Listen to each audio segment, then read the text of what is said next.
नमस्कार दोस्तों, मैं हूं आपके साथ सौरभ। तो दोस्तों आज हम लोग देखेंगे फिलिप्स वक्र के बारे में, जानेंगे कि फिलिप्स वक्र क्या होता है, उसका मोटिव क्या होता है। फिलिप्स वक्र के बारे में जानने से पहले लेकिन आपको मुद्रास्फीति या इन्फ्लेशन के बारे में जानना जरूरी है। तो कल मुद्रास्फीति के बारे में मैंने एक वीडियो बनाया था, उसमें मैंने आपको बताया था कि जो मुद्रास्फीति होती है वो क्या होती है और किस प्रकार वर्क करती है। तो यदि आपको इन्फ्लेशन के बारे में नहीं पता तो आप वह वीडियो देख सकते हैं, उसका लिंक मैं आपको डिस्क्रिप्शन में दे दूँगा। तो चलिए देखते हैं फिलिप्स वक्र के बारे में, जानते हैं फिलिप्स वक्र क्या होता है। तो इस जो कर्व है इसका नाम फिलिप्स वक्र क्यों पड़ा, तो जो हमारे न्यूजीलैंड के एक इकोनॉमिस्ट थे विलियम फिलिप्स, उन्होंने इस कर्व को डिफाइन किया था, इसलिए उन्हीं के नाम पर इसको फिलिप्स वक्र बोला गया।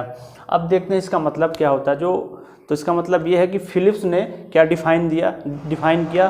फिलिप्स ने बोला कि जो मुद्रास्फीति दर होती है एवं बेरोजगारी होती है उनके मध्य व्युत्क्रम संबंध होता है। मुद्रास्फीति दर मतलब इन्फ्लेशन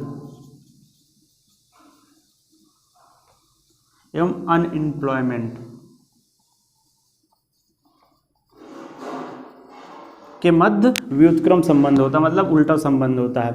इसको अगर इक्वेशंस के रूप में देखें तो क्या होगा, इन्फ्लेशन 1/, अनएम्प्लॉयमेंट।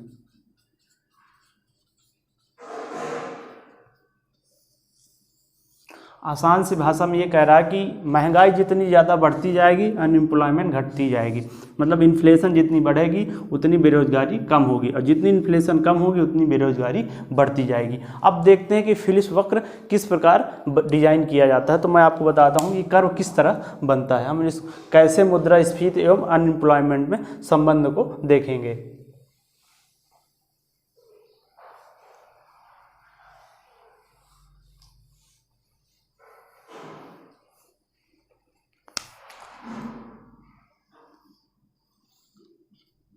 तो ये हो गया इन्फ्लेशन रेट,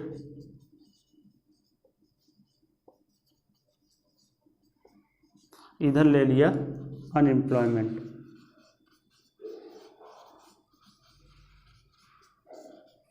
बेरोजगारी, और इधर मुद्रास्फीति।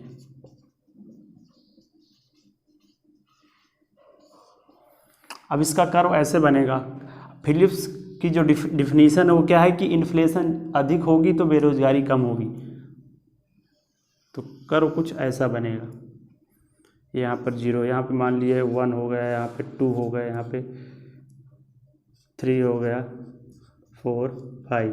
अब मान लीजिए हम इस पॉइंट पर डिस्कस कर रहे हैं, तो इस 5% है मान लीजिए इन्फ्लेशन रेट। तो 5% इन्फ्लेशन रेट पर इसके करस्पॉन्डिंग हम लोग देखेंगे बेरोजगारी दर क्या है। मान लीजिए यहाँ पे 1%, यहाँ पे 2, 3, इस तरह बढ़ती जाती है। तो जो हमारी मुद्रास्फीति दर है वो अधिक है और बेरोजगारी हमारी कम है।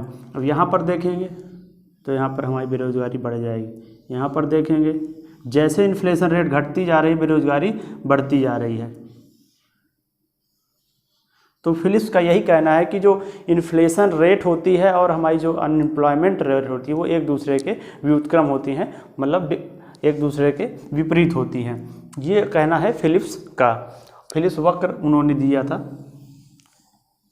ये इस प्रकार डिजाइन होगा।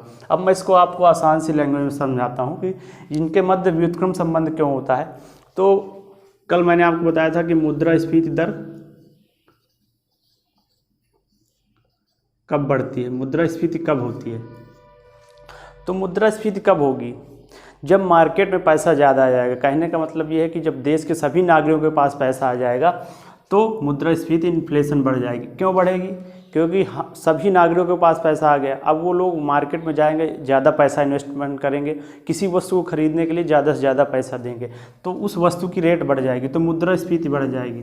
अब यहाँ पे मुद्रास्फीति बढ़ी, सभी नागरिकों के पास पैसा ज़्यादा है, तो बेरोजगारी वैसे कम हो जाएगी। यही कहना है फिलिप्स का। मुद्रास्फीति बढ़ गई मतलब लोगों के पास, सभी लोगों के पास पैसा आ गया। अब सभी लोगों के पास पैसा आ गया, सभी लोगों को खरीदने की क्षमता बढ़ गई, तो बेरोजगारी कम हो जाएगी। इसलिए मुद्रास्फीति यदि बढ़ेगी तो बेरोजगारी कम होगी। ये जो इकोनॉमिस्ट फिलिप्स थे वो अपने इस कर्व के माध्यम से उन्होंने ये डिफाइन किया कि मुद्रास्फीति बढ़ेगी तो बेरोजगारी कम होगी, यदि मुद्रास्फीति कम होती है तो बेरोजगारी बढ़ती जाएगी। तो ये था फिलिप्स वक्र।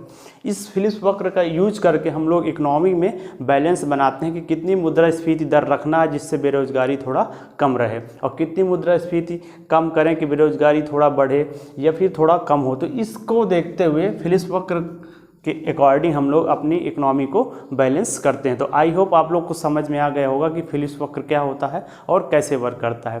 तो मिलते हैं एक नए वीडियो में एक नए टॉपिक के साथ, तब तक के लिए धन्यवाद।